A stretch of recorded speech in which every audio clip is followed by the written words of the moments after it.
What if the universe was speaking to us?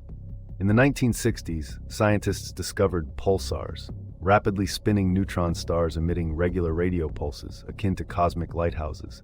Initially mistaken for signals from extraterrestrial civilizations, these mysterious sounds captivated astronomers worldwide. With each new observation, the pulses sparked deeper questions about their nature and origin. As researchers listened more closely, they revealed profound insights about the life cycle of stars and the extreme conditions in the universe.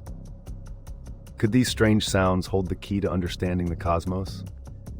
The enigma of pulsars continues to unfold, challenging our perceptions of space as a silent void.